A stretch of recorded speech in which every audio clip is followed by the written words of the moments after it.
Hey guys, what's up and welcome back to my channel. So today we're going to do something slightly different that I don't believe I've done in the past that I recall, and you guys can give me feedback on if it's something you like or not. But we're going to talk about two separate cases. Now, the reason why I wanted to talk about these two cases is because I follow this website that has a bunch of true crime cases, and one of the categories is called weird cases, I believe. And I was looking under there to see what's been going on, and I found two cases that are weird and partially morbid because it's true crime, but they're not as serious as someone dying or something actually terrible, sad, traumatic, and a bunch of other things. These are kind of just weird, like what the fuck was going on here type of thing. Before we get into that, I did want to thank today's sponsor, which is Shudder. Shudder is the streaming service with the best selection of horror, thrillers, and supernatural movies, series, and originals. They have a vast variety from Hollywood favorites and cult classics to new genre films you won't find anywhere else. An awesome thing about Shudder is that there's a community filled with reviews and even member-only perks such as exclusive releases and VIP movie screenings. You can stream great thrillers, horror, and suspense for $5.99 a month or $56.99 a year, and on all of your favorite devices such as Amazon Fire TV,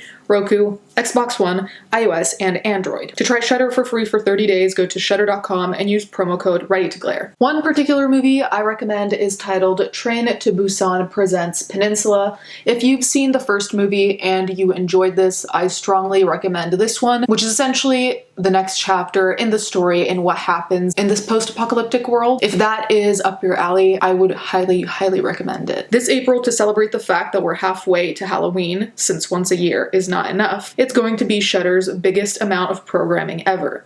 One of the biggest shows coming in April is the new season of Creepshow. Creepshow is a Shudder original based on George Romero's 1980s horror anthology film. The show is back with 9 nightmarish new tales that live up to the Creepshow tagline, the most fun you'll ever have being scared. Thank you again to Shudder for sponsoring this video, and remember to try Shudder for free for 30 days. Go to shudder.com and use code ReadyToGlare. Okay, so this first story is relatively recent. It was at the end of March, and you'll understand just from the title why I had to click on this. Former priest and 2 dominatrixes charged with vandalism after alleged altar threesome.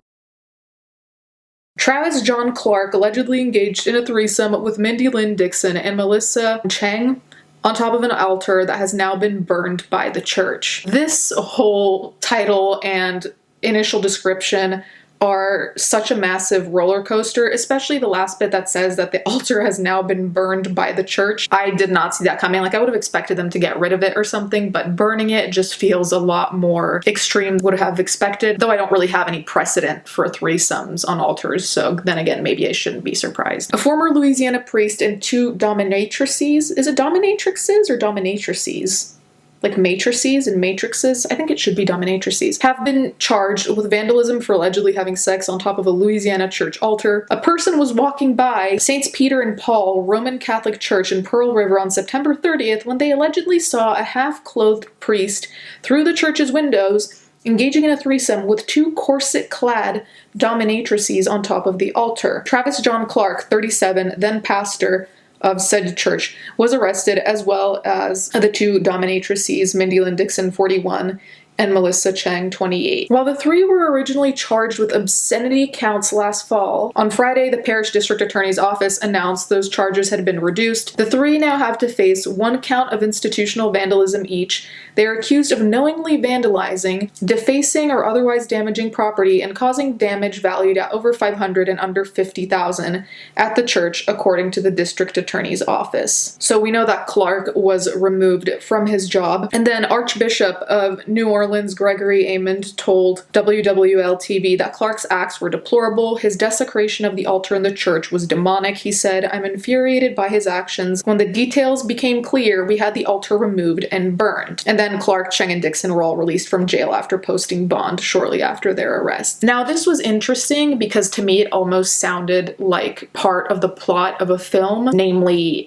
not safe for work type film. Like, this sounds exactly like stereotypical portrayals that they do of any religion. Genuinely, this whole story rings as crazy to me. Between describing the dominatrices as corset clad, as if that is relevant at all, but also the fact that the Archbishop described it as demonic. Demonic to me seems a little bit far, but I'm no longer part of the Catholic Church, so my opinion is probably worth nothing. I just think it's relatively funny how they went as far as burning down the altar. Like, that was very metal of them, and I think that's almost what makes it more comical, is that this whole premise was ridiculous in the first place, let alone the reaction as well. You guys can let me know what you think about all of that, especially the fact that some person just passing happened to see that. Imagine if that were you. So then we have a second one, which is slightly more morbid but relatively ridiculous in some respects. Man who tried to fake death to avoid sentencing was caught by typo, prosecutor says. Robert Berger allegedly created a death certificate that claimed he died of suicide after pleading guilty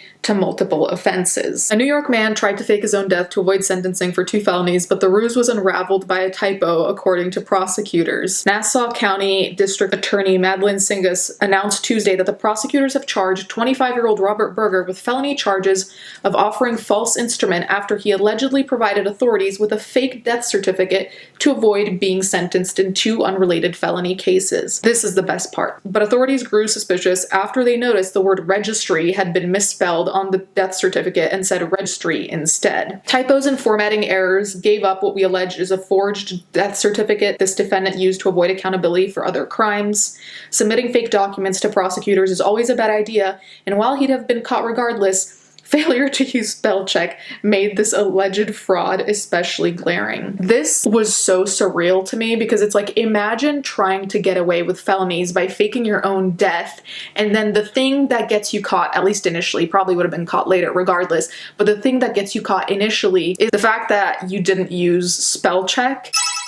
That is so depressing. Like, imagine the rage in terms of this Berger person who just found out that his death certificate didn't pan out due to not using spell check. If anything, this is a sign that you should always use spell check, and I say that as once having taught a university class where I was like, use spell check. Use whatever tool you can to help you without plagiarizing or having someone else do your work, but use the tools you have at your fingertips because they very well might change a lot of things, as we can see here. Not that I support faking your own death, by the way. However, along with the misspelled word, the district attorney's office also noticed the font's type and size appeared to be different than the standard death certificates. After calling to verify the certificate with the New Jersey Department of Health, Vital Statistics and Registry, investigators confirmed the certificate was in fact fraudulent. So Berger's former attorney, whose last name was Moza, later told a judge that he had done his own investigation and believed that Berger had used him as a part of his conspiracy plan to perpetrate fraud on the court, prosecutors, his firm, and himself. According to prosecutors, he no longer represents his former client. Bail in that case was set at $1. However, Berger remains remanded on older cases. So this entire case is a shit show, but I will not probably ever get over the fact that fonts, font sizes, and spell check